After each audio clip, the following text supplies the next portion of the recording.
So, without further ado, it is my pleasure to introduce, I have to catch up to my notes here, sorry. It is my pleasure to introduce Mary Cooner, who is the Early Literacy Outreach Librarian at the Arapahoe Library District.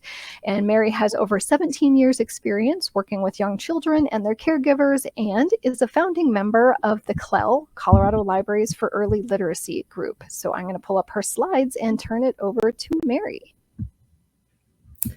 Thank you, Christine. I'm very glad to be here with you today. Again, my name is Mary Cooner, and I am an early literacy librarian with Arapahoe Libraries, and my pronouns are she, her, and hers. And I am glad that you are joining me today for our session on media mentorship in the age of COVID. Just a little bit more about me, and I clearly need to update the biography that I gave to Christine, because at this point I'm up to 23 years experience, so I don't know where, no, I don't think it's your fault, Christine. Whatever I sent you was wrong, clearly. I am a founding member of Colorado Libraries for Early Literacy, currently do the Learning on the Go program at Arapahoe Libraries, and where I've been for 6 years.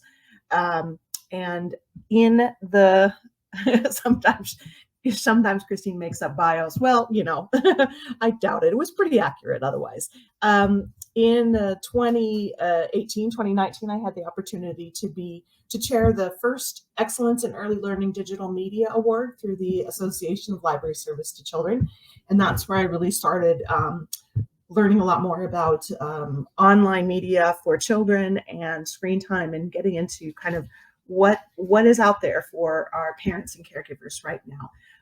Prior to that year that I chaired the first award, I was on the committee that actually created the criteria for the award. So if you go over to ALSC's website, you can see what the criteria is, and that was something that we worked hard in the first year to create. And I just want to say, though, I do have a pretty extensive handout of links to all the articles and information that I am going to reference here, and I will share that with Christine. And I'm trying to remember if I kept, I used to have a link to a Google Doc on the back of this, at the end of this thing, but I don't have it anymore. I will share it with Christine so she can share it out with you, or at least put it in the description of the video when it goes online. So you can don't feel like you have to write down all these titles and Google all this stuff for yourself.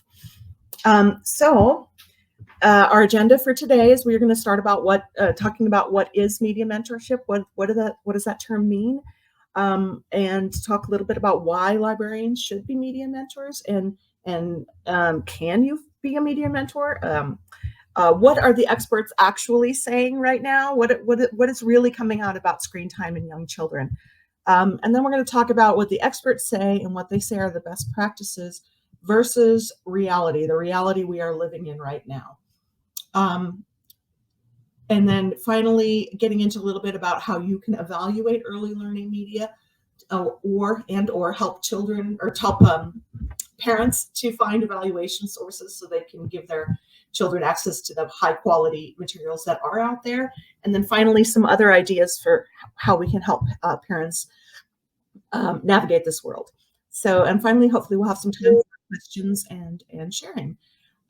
Speaking of sharing, I would love to start out with a little question in the chat and have you tell us, what are parents saying to you about screen time? What are they asking you, and or what have you heard? What do you know about screen time? What do you understand are the practices or the best practices that are out there right now? I know that I know for me personally, I often have parents feel like they have to confess all their library and media related sins to me. They frequently tell me, oh, you know, I was so tired last night. I just let my kids watch an hour of Sesame Street. Like, I'm going to judge them for that. And as you probably know too, we try very hard not to judge our patrons. We don't judge them. In fact, at least I don't. You know, I'm not going to tell a parent, oh, you're terrible because you let your kid watch an hour of Sesame Street. No, we're going to talk about that. That's the reality is there's nothing wrong with that. So I see we have some typing, so I'm curious to see. I think people must be writing lots about what they're hearing about the media. I know there is a lot out there to navigate. There is just, we are bombarded constantly with TV shows and DVDs and apps that say all kinds of claims for kids. I'm sure many of you remember those Your Baby Can Read DVDs that were being touted, which eventually were, I think, pulled off the market, or they changed the name of them because your baby can't read. Your baby's not supposed to read developmentally. So it was kind of false advertising. Let's see. Katie has said, struggle to limit screen time. Haven't heard much feedback from parents at the library, but do worry about having a PowerPoint slideshow for 20 minutes during baby time. And a lot of parents seem pretty desperate for guidance, Jill says.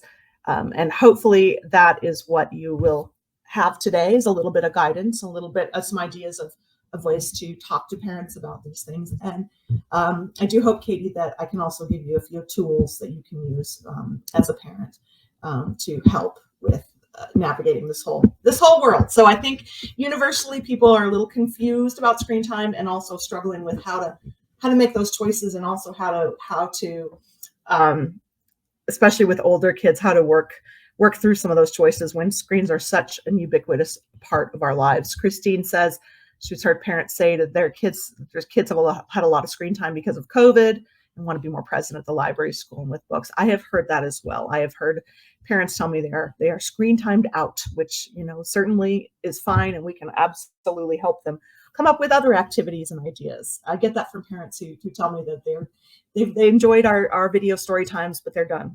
They're done for now with those, which I can totally hear. Okay, so we're going to start with just a quick definition of what media mentorship is.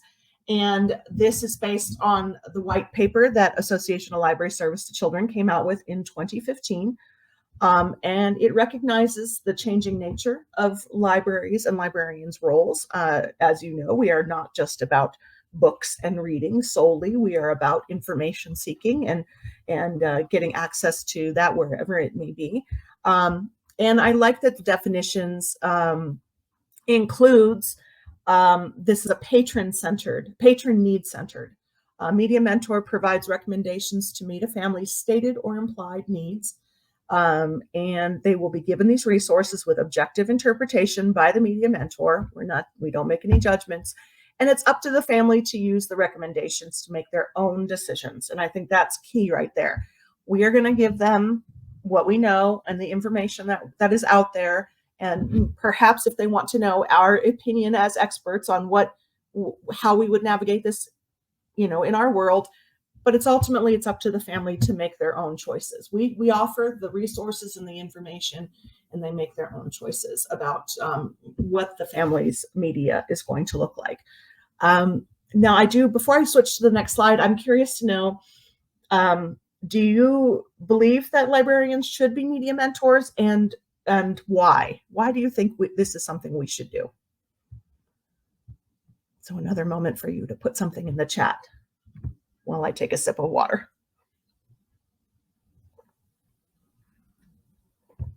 In the past, libraries have definitely been more about books and, of course, traditional literacy, print literacy. And of course, our roles are changing, and we should try to meet the needs of our families.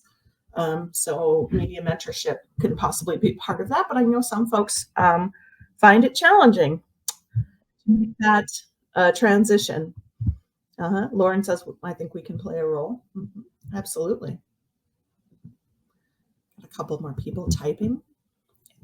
And I'm going to give you my answer to this question as well on the next slide.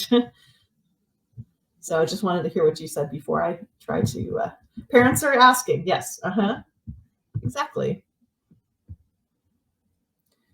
We have access to resources and training that we can use to support parents making decisions. Exactly. Media is often needed for people to access information. Our role is to connect. I couldn't have said it better myself. Exactly what you all said. Media other than books can be such rich resources for learning. Everything that you guys just said is probably exactly what I would say too. Why should librarians be media mentors? Well, more specifically, it is listed as a core competency from the Association of Library Service to Children. It is listed as there's one thing that, yes, we do need to know. And I look at it as just another form of advisory. We do print advisory. We do other kinds of advisory. So this is just another form of advisory, media advisory. Parents ask us about learning to read resources. Parents ask us about what books are best for my kid who is just learning to read on their own. I think this is very similar, but it's just a different kind of information. And again, it is not our job to impose our values on these families. We support children and families in their media use and decision. We don't tell them what to read. We don't tell them what their screen time limits should be. We give them the information that they ask for and let them make their choices based on the needs for the needs for their families. And the reason I felt the need to put this in there, because I think most people do understand this, is that in the past, I was a joint chief of a group called Storytime Underground that we folded last summer. There was a librarian on there who was adamant and would post frequently about how she would not recommend media to parents. She would not, because she believed it was evil. And I don't think evil was the word she used, but she believed that books, we should only be promoting books. And, that's not our job. That is not our job to tell parents what they're using. Real talk, screens are not going anywhere. Children need to be media literate in addition to being traditional print literate. And, we can provide a service. We can help with that, figuring out how to use screens and also how to not let them take over our lives. Being able to navigate media is another form of literacy. Being able to think critically about it, how to use it, how to navigate it, how to get the most out of it without falling into the trap of I'm trying to think of how to phrase this without falling into the trap of the inaccuracies that exist out there, especially on the internet. So that is a role that we can play, and why I think that we should be and are media mentors. So some people, I know I did this presentation a year and a half ago for the Iowa State Library, and the librarian there at the time asked me specifically to address this because she had librarians telling her that I can't do this. Technology is a struggle for me. I'm a Luddite. I can't do this. I can't tell a WhatsApp from a Fortnite. And here's the thing. First of all, yes, you can.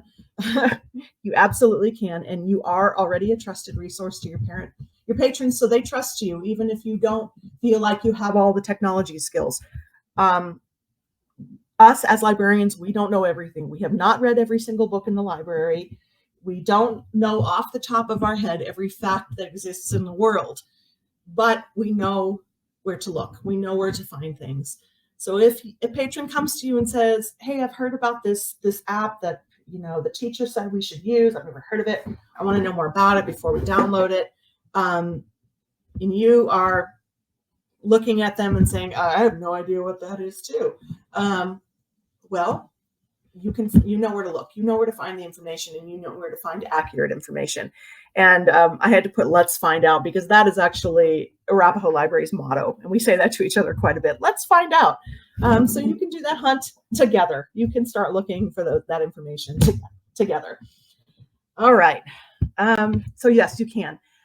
These right here are all messages that caregivers are getting, and all of these are I found on Instagram using the hashtag screen time. So this is the kind of information and messaging that parents and caregivers are bombarded with all the time.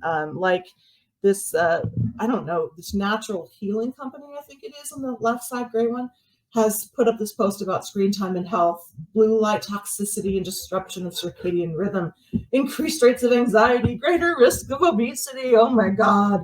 It just sounds dire. It sounds awful. It's very, very intense. And I have no idea who the Natural Healing Company is and if they have any science background at all and where they got their research, because it's just, you can just put anything on the internet. One parent said, I should probably send the YouTuber who is raising my son right now some sort of compensation. Yep. Because, they're watching a lot of YouTube. So I like the one on the right particularly because they took a New York Times headline. Children's screen time has soared in the pandemic, alarming parents and researchers.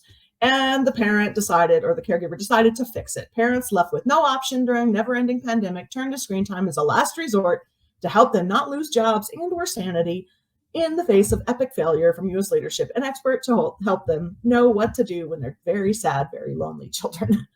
I couldn't find the original source for that, but that is what the reality is. Parents are struggling and not left with a lot of options, and yet they are bombarded on the media with messages about how terrible they are because they're letting the kids watch screens. And I think that's awful. I really don't think that's helping anyone. That is not the way that we are going to help caregivers learn to modify and or regulate and or take charge of screen time by just telling them they're awful. So I think we can counteract that a bit. But let's go to the experts. Let's see what the experts are actually saying about screen time and young children.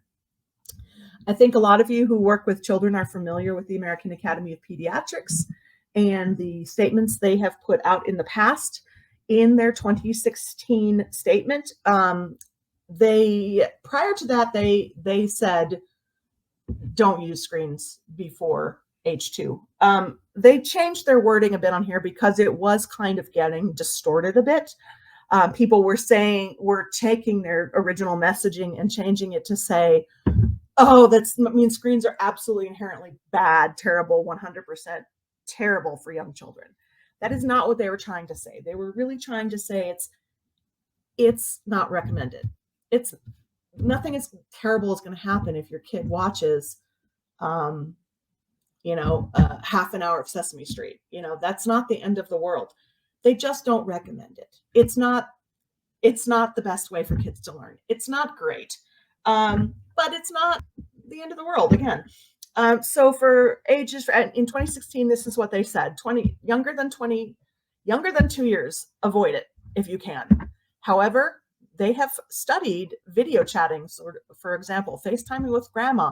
That's absolutely okay. There's nothing wrong with that. And especially in the pandemic, families want to stay connected.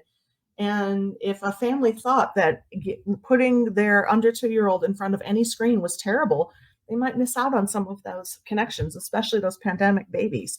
So yes, video chatting is okay with young children. Between 18 and 24 months, it's all right if you want to introduce it. It's, again, not recommended, but use it together. Do that joint, they call it joint attention. Sit down and watch together. And try to choose that high quality programming. Again, we're going to get into later on in this presentation how we can find high quality programming, so how we can help parents locate those things. And if you have a chance, sit down watching it together. As we know, young children learn best through interaction with a trusted caregiver, a loving caregiver. So when a grown-up sits down and watches Sesame Street with a young child and talks about what they're seeing on the screen, the child is actually going to get some benefit out of it, and not just be a passive consumer of that media. From 2 to 5, limit it to 1 hour a day. Again, try high quality programming. Excuse me. Co-view with your children, watch it together, help them understand what they're seeing, help them apply what they learn. So nowhere do they say screens are 100% terrible, bad. You should never, ever watch them ever. No, it says, be thoughtful about your screen time. Think about how you're using it. Think about what you're watching together, and try, if it's possible, to sit down with that child and watch it together. Here's another expert group, the Children and Screens Institute of Digital Media and Child Development. Exposure to screens by infants is distracting. Yes, it is, and disrupts sustained play. So that just means maybe you don't want to be having the television on in the background all day long. And some families do that. Children are going to be distracted by it. They're not going to be, when they're playing with objects in front of them, having that screen on, they're going to naturally want to look at it. I mean, as an adult, if the TV's on, I want to look at it too. It distracts me. And I like that they pointed out that screens distract parents too. And that's, especially our phones. So if you want to give your child the best playtime, put your phone away and play together, and have those quality interactions while not being distracted by whatever texting is going on. I know that a lot of us have families that get their cell phones out during story time. And personally, I have a little message that I try to remember to say at the beginning of story time that says, that invites them to use their phones to take a photograph of their child, and only their child, because I know that we want to do that and that happens. But then I invite them to afterwards put their phones away, because the program is as much for the child as it is for the parent. So yes, I'm not saying you can never, ever look at your phone. I'm saying, yeah, use your phone. If you want to take a picture, then please put it away. So you're avoiding that distraction. And also, I like that they talked about that, yes, children can be influenced by educational media. It can enhance their skills, but the best methods are still unsure. And I think, just putting your child passively in front of a screen, you can't expect that they're going to learn everything from that. They're really not. They're not going to learn from just a screen. They learn best when they have somebody sitting with them and learning, doing it together. So, those Your Baby Can Read videos, they're nice, but developmentally, your baby's not supposed to read, and that's okay. I think they had to change the name to Your Baby Can Learn, which is true. The Baby Einstein videos too. They're nice.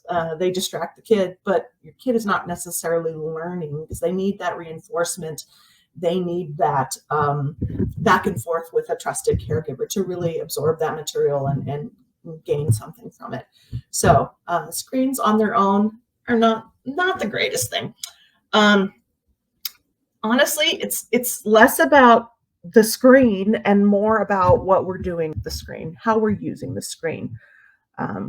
So I've got another expert statement here. And again, when you get the handout, I've linked to all of these statements so you can read the whole thing if you feel like it.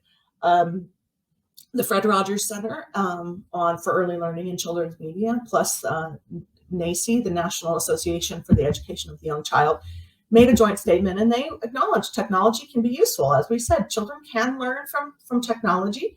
Limits are important, obviously. I think all of this is very common sense. We need to provide more equitable access to technology, because again, some children and some children's schools have a lot more access to high quality technology than others do. And the research is still needed. So we're very early still in this whole world of screens and young children, and there is research ongoing, but it is not complete yet. So there's no need for us to start getting really panicked about it. So I liked this article that came out during the pandemic by Dr. Jenny Radetsky. She is an expert on children and media, and she said there is no science behind this right now. If you're looking for screen time limits, I would say don't be on it all day. I like that. That's a very common sense statement right there. Again, don't let a screen take over your life. Don't let it take over your child's life. Don't have high expectations for what your child is going to learn from a screen. It needs to be balanced. They need to have other things going on in their lives. You can't just be 100% screen-based. Children need good sleep. They need good food. They need time outside to play. They need interaction with caregivers. So screens can be one piece of a bigger puzzle for children in terms of what they need for development. They're not inherently bad, but we need everything. We need all of those things together for healthy development. This doctor and director of Digital Wellness Lab at Boston Children's said it's not the screens that are inherently toxic. A screen is neutral. It's what we do with them that matters. And he doesn't like the comparison between screen addiction and drug dependency because he said technology is not something that changes you biologically. So it's not really the same as kind of addiction as we think of it as drug addiction. So now that we know what the experts are saying, let's talk a little bit about how we can talk to families about this. And let's talk about the reality. The world that families are living in right now says, look, we need screens. Screens are part of our life. we need to know how to navigate them. We need to know how to use them effectively. We need to know how to balance all of these different things in our lives, and just deal with the realities that especially parents and caregivers are facing now, with children sometimes learning it from home, with parents working from home. So during the pandemic, the American Academy of Pediatrics came out with another statement, new guidelines, and they don't specifically mention in their guidelines any screen times, no numbers, there's no specific numbers, but they emphasize again that it's about balance, it's about moderation, it's about don't spend 8 hours a day on a screen. You limit the amount of time you're spending on screens so that you are spending time with other, you're spending time outside, you're spending time playing in the yard, you're spending time, sitting down for a meal with no screens, you're getting to bed on time. It's all about balancing your screen time with everything else in your life that leads to healthy development. And another thing that I think we can suggest to parents is, so everyone needs to go outside. Christine says, yeah, I mean, it doesn't look like it's going to rain quite yet, so now would be a good time to get outside after your session. We can suggest to parents, if they're worried about screen time, ways to be thoughtful about their media use. One example is to suggest creating a family media plan. And Katie, this might be an option for you guys. I've included a link to, I forget who puts it out, but there's a template for a form that you can fill out. It gives you guidelines for how to sit down as a family, involve everyone in the family in making a choice about when and where we use media and for how long. So I think I have heard in the past suggestions that if everyone in the family is involved in making the decision, children especially are more likely to adhere to it because they agreed to it. They helped create the plan.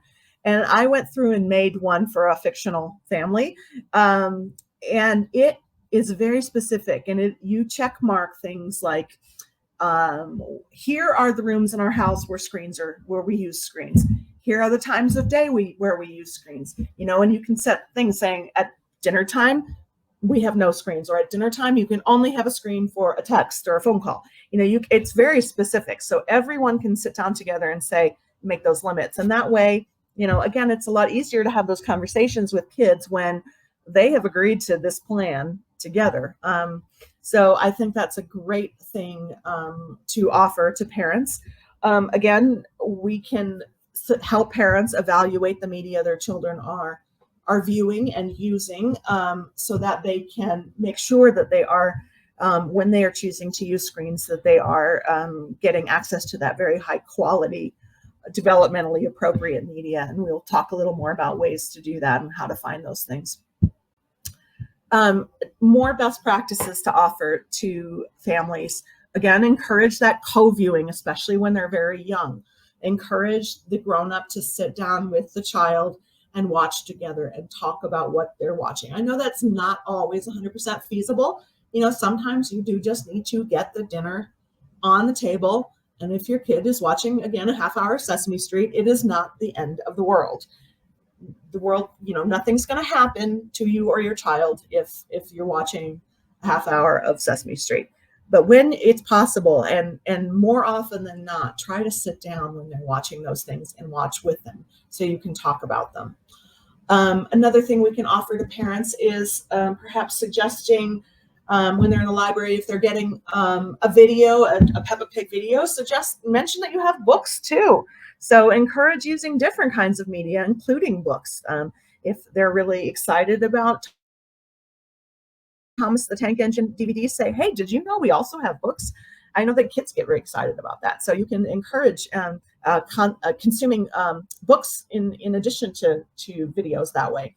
Another option is to talk to parents about using media in new ways. If they're worried about their child who's on a particular app all the time, that's very, or YouTube, for example, watching a lot of YouTube. Well, there are things you can do online that are more active than passive. For example, there are apps where you can take a family photograph and draw on them, for example. So you're using the phone, but you're drawing. You're not passively consuming media. You're drawing on it. So put stickers on things, any kind of media that allows you to interact and do something that's more active rather than just, watching a video. Another thing to encourage parents is to think about and evaluate how much media they're using themselves, because sometimes we do get trapped in that do as I say, not as I do idea. It's hard for a parent to have any credibility saying, oh, you can't have your phone at dinner when you yourself are, texting while at dinner. So be mindful of how much you or ask parents to be mindful of how much they're using media, and that it might be time to set theirs down some or create their own limits so that they're setting a great example for their kids. And again, all of these things, when you approach them with parents, you want to say them in a very non-judgmental way. You want to say, here are some suggestions. If they've come to you and they've asked for suggestion, here are some suggestions you can give them, rather than say, oh, I saw you on your phone the whole time your kid was playing in a play area. Yes, it happens. I'm sure we all know that. And you really should be mindful of how much you use the phone. No, we're not. That's not our job to go up and tell parents they're doing the wrong thing or they're being bad. But if they ask for suggestions, that's when we can give. And at the end of the day, encourage caregivers who are coming to you to confess their screen time sins, which I know happens. It does. I hear it sometimes. They come up and they say, oh, my kid really loves Peppa Pig, and I let them watch an hour yesterday. I know it's terrible. Yeah, we're not here to judge them for that, and we're not going to, because we know that being a parent and being a caregiver is hard. It is challenging. So if we can reassure that caregiver that they're doing a great job, and they need to be kind to themselves and not beat themselves up over that 1 hour of Peppa Pig. I think that goes a long way. I think parents don't hear enough of encouragement and being told that they're doing a great job. So I think, if you see, on the flip side of screen time conversation, if you see a great parent-child interaction, call it out. Tell them, hey, I loved how you asked those great questions when your little one was building that Lego tower. I love that you asked. You're doing an awesome job with that. And did you know that you're helping them build their language skills when you ask those great questions? I think we can go a long way toward, because we are viewed as the experts in these kinds of things. I think we can go a long way toward encouraging parents and making them feel like they're more sure of themselves, and less that they're doing an okay job. So we're going to get into some different ways to evaluate media that exist out there that you can take a look at and use. The first one I want to suggest is from Lisa Guernsey. She is an expert in children's media use. Arapahoe Library had her in the past do one of our annual early literacy speakers, and I thought she was excellent. She has a book called Tap, Click, Read, and she writes also frequently in the media about children's media use. And she suggests using the 3 C's to evaluate children's media. Now, this isn't to evaluate specific apps or specific TV shows, but just in general. First is content. What is the media that they're using? Think about what it is. Does it stimulate off-screen comments or questions? So is it something that encourages you to take the content off the screen and talk about it and have a conversation? Is the media designed to promote that conversation or build language skills? That she has on her website a whole checklist that you can go through, and you get to add numbers or subtract numbers. So you can kind of come up with a number rating for the media based on how you answer these questions. So is the media designed to promote conversation? Add 1 point. Is the media or the game that your child is playing violent, scary, or troubling to them? Subtract 2, so it can help you in making those choices. That's the content. Next is context. How or when are you using that media? Are you using it at bedtime? I think maybe you're going to get some negative points for bedtime. Do you have moments in which, if you are sitting down and jointly watching or playing with your child, that gives you positive points you can add on. Does the media, and this concerns the grown-up watching the media, does the media cause you to tune out and miss cues from your child when using your own devices? -2 points. So it calls out parents as well, and being more conscious of when they are using media as well. And finally, child, because obviously the grown-up knows their child best, and knows how they're reacting to the media. Do you see that your child is growing their motor skills, social skills, or language development as a result of this media? Positive, +1 point. Are you engaging with your child and asking questions while they use this media? +1 points for you. So that's a little checklist that is a great way to think about media use in a family. Another evaluation model is the E-AIMS model, and this is created by 0 to 3, which I think a lot of you who work with young children are familiar with. 0 to 3 is a great organization for child development and early learning. The E-AIMS model, E-AIMS is an acronym that stands for, I'm looking for it now, I think it's, okay, yes, here we go. It stands for engaging. Is the media engaging to the child? Obviously, are they paying attention to it? Is it something that is fun for them, or has content that they're interested in? Are they actively involved? Is it something that makes them, it's not passive, allows them to participate, talk back to the screen? That's probably why Dora always did a lot of asking questions. They want the kids actually actively involved in what's going on. Or is it a game where they have to do something active rather than just watching a video? Meaningful. Is this something that reflects their life? Is it something that they can connect themselves to?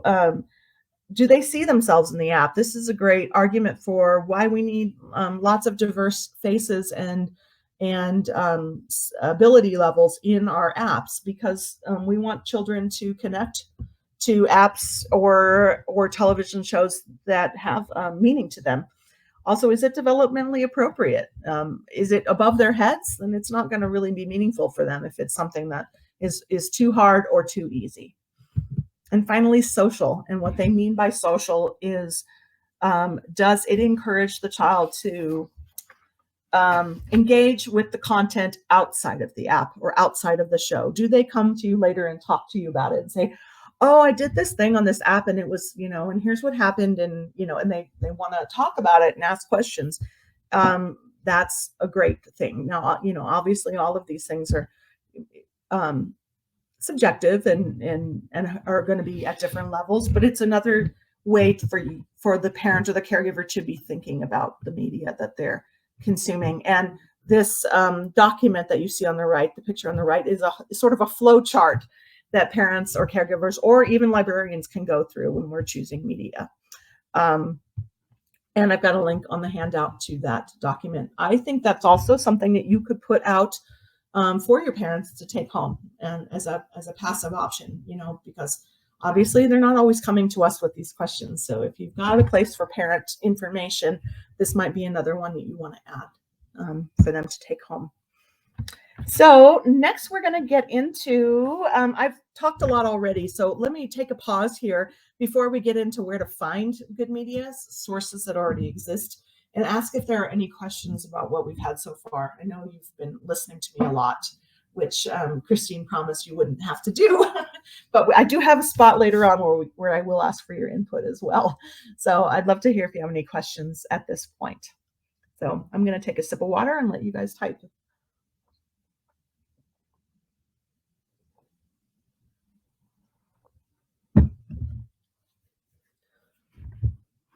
Okay, I don't see any typing happening, but please feel free to put questions in the chat if anything comes up.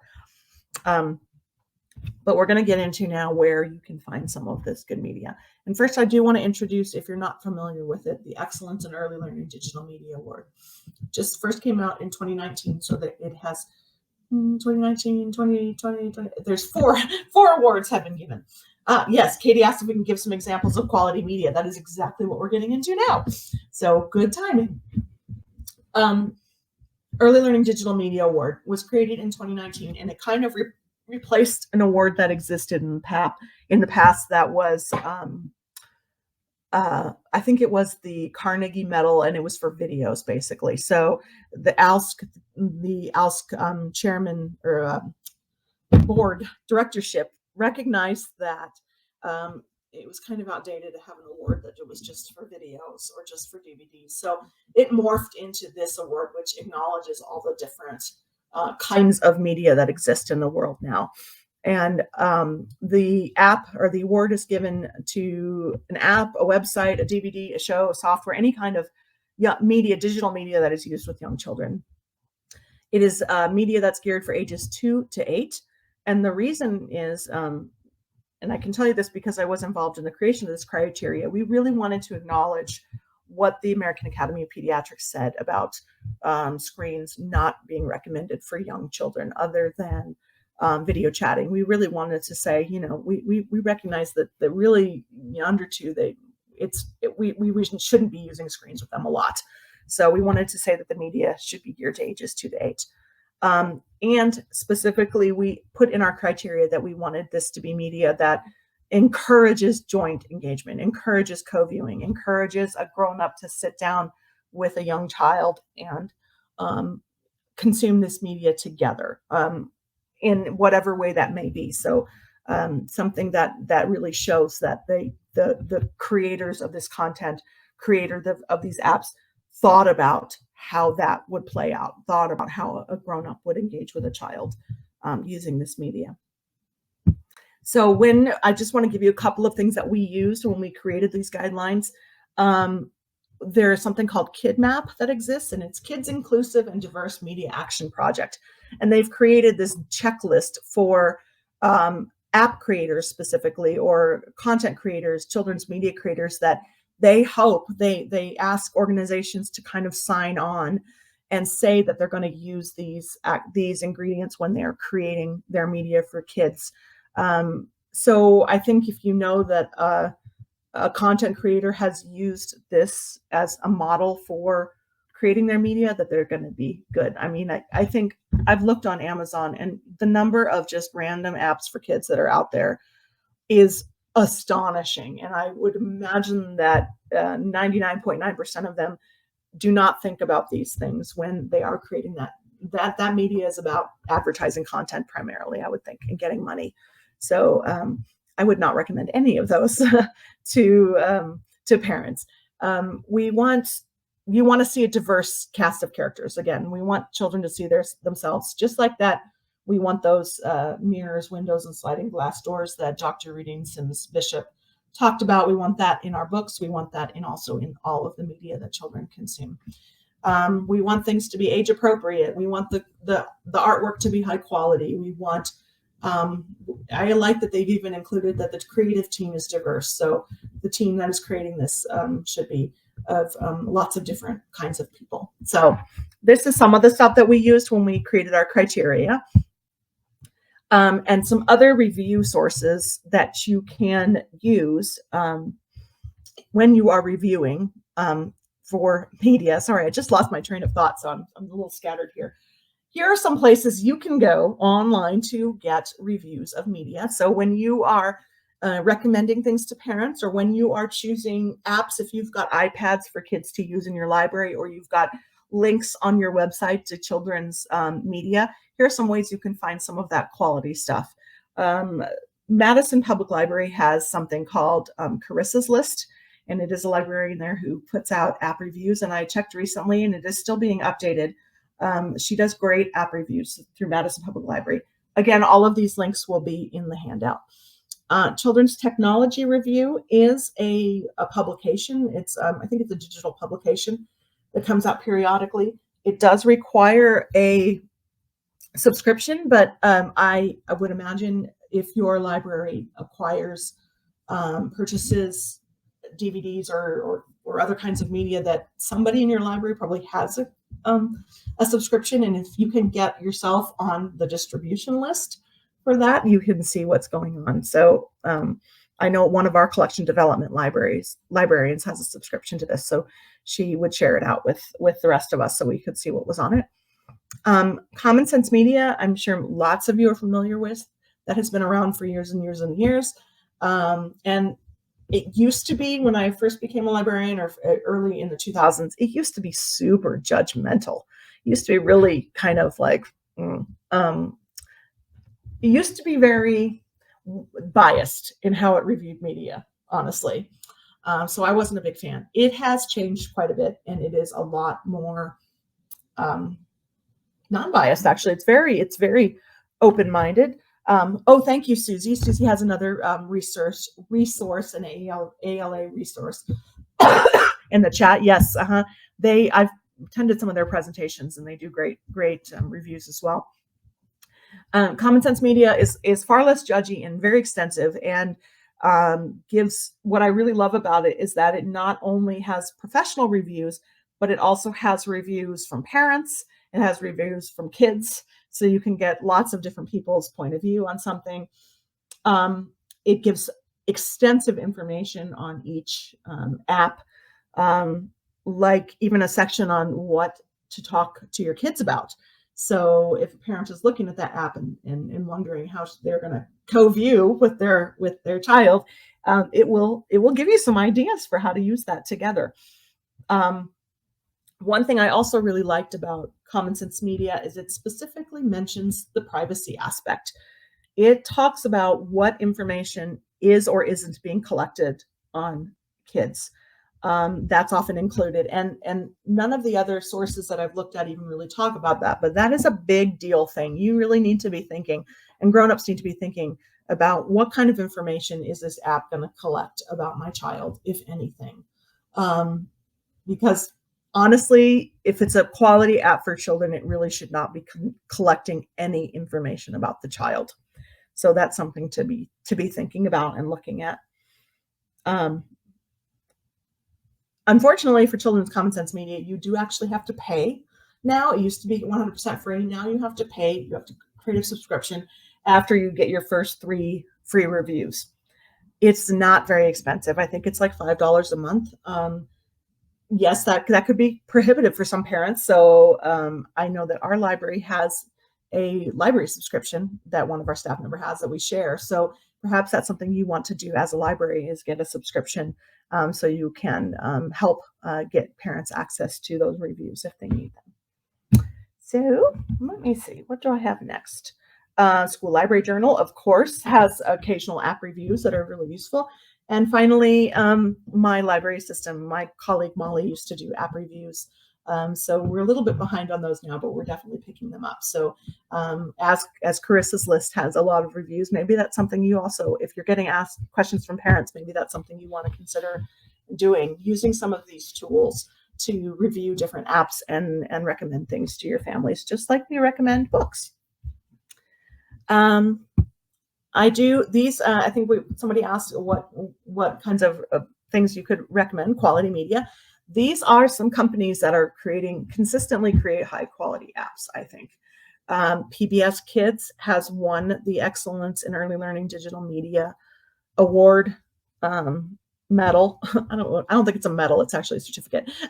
Twice. So PBS Kids does great apps for kids. There are no ads. The app that won the year I was the chair, one thing we absolutely loved about it was that it had an entire section for parents. So, and that section would talk about ways to bring what they were doing in the app out into the real world. It was a science-based, different kinds of experiments around motion, I believe. And so it would say, after you've done this in the app, then go try it. Here's how you can try it out in the park. So we really loved that. So it was definitely encouraging families to not just use the app by itself.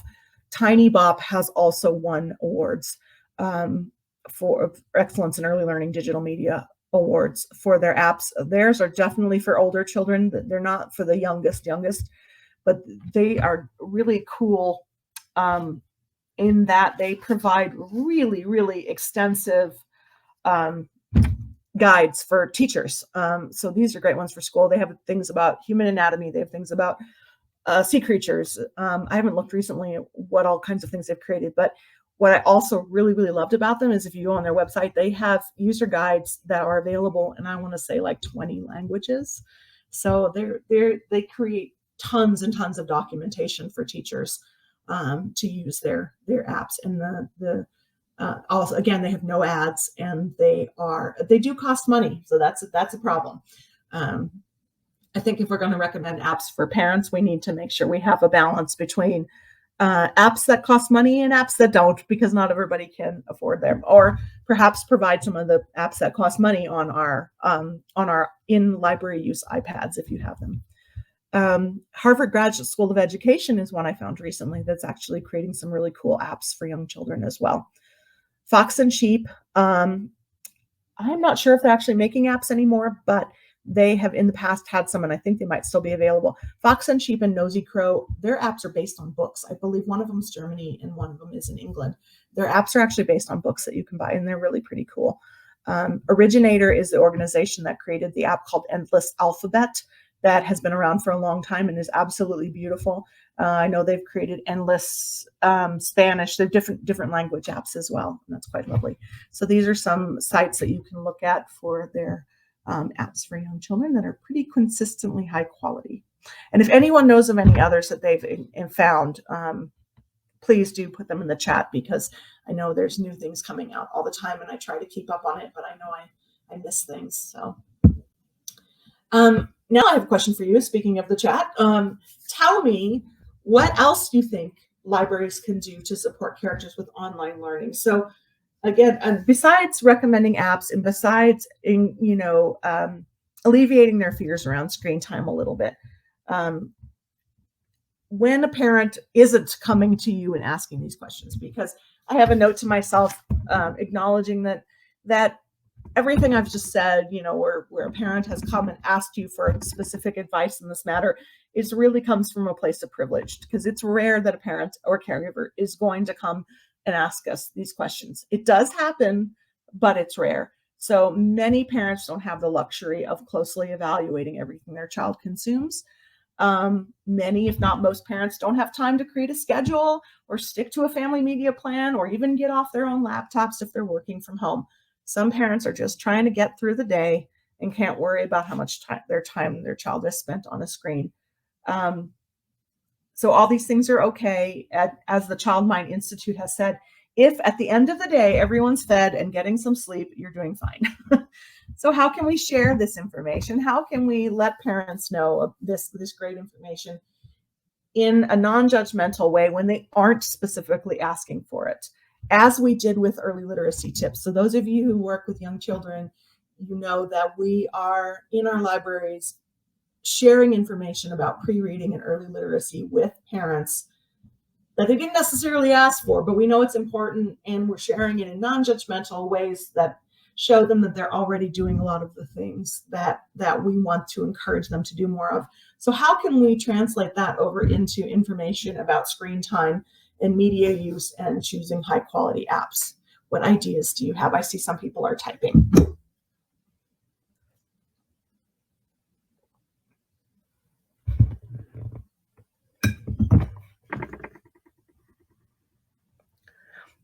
Susie says, partner with local daycares to distribute media recommendation for young children. Yep. Use media in a program. Yep. Model some of that good stuff, and maybe, slip in there some information about, hey, this is a great app and we want to use it with our children. I think those are both great suggestions. Any other ideas? Of course, I have some too, but love to hear what you have to say.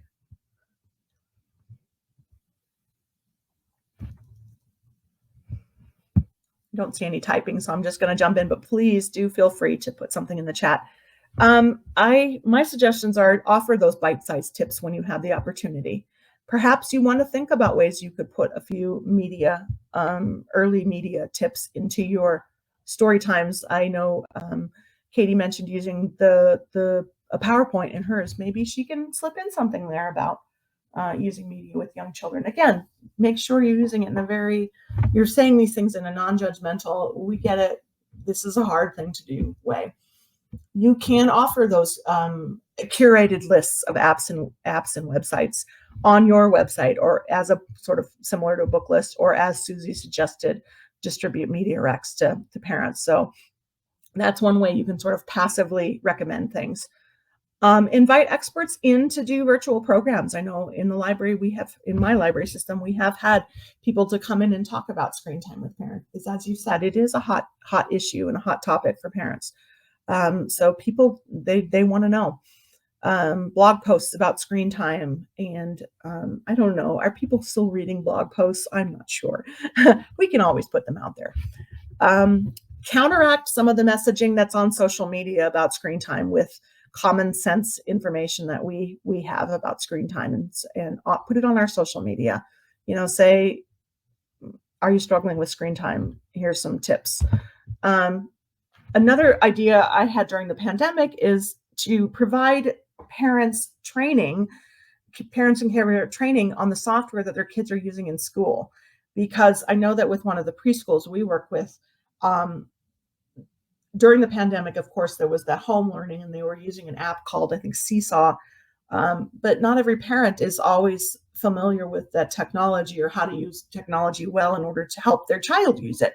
So invite someone in to provide training for caregivers on the software that their children are using in and out of school. Maybe parents want to become more familiar with Minecraft so that they can sit down and enjoy it with their child. Maybe they want to be familiar with whatever presentation software that their older child is using in the classroom. So provide parents with those options too.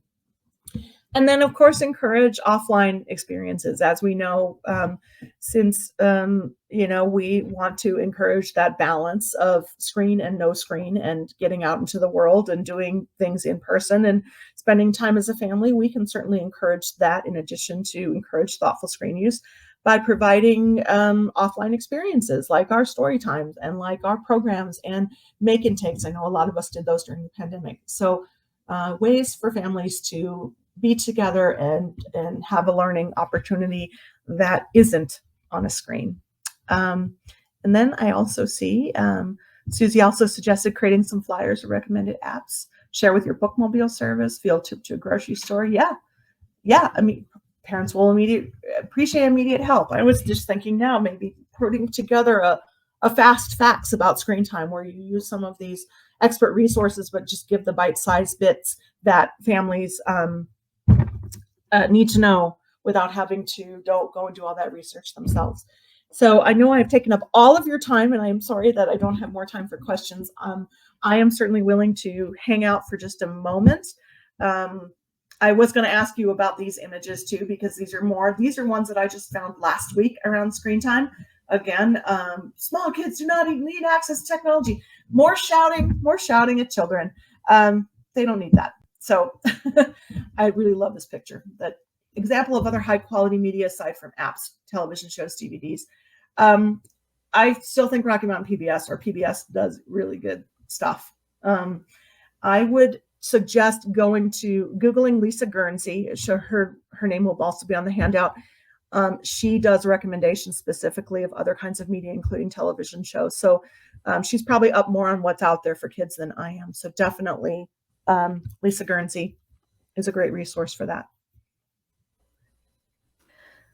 So I'm happy to also stay for another couple minutes if people have questions. Just very quickly, I put my email in chat in case people need a certificate. The link should open your email application, and you can send me a request for certificate. We also have a quick survey for you to fill out today. Let us know what you liked, what you didn't like. Recommendations for other training is also welcome. You can click either on the link on the screen, or I've just now added that to chat. And our next CSL in session will be on Thursday, October 6th, when we're going to talk about customer service from transactions to transformations. So once again, I want to thank all of you for attending. If you do have any questions, pop them in the chat. And I want to especially thank Mary for sharing all of this really great information about how we can all become media mentors. So thank you. Yes. So I wish everybody a good afternoon. And once again, if you do have a question, we're happy to take it And the recording will be up with the list of resources when Mary sends it to me, but I'll get the recording up probably within the next hour. So thank you, everyone.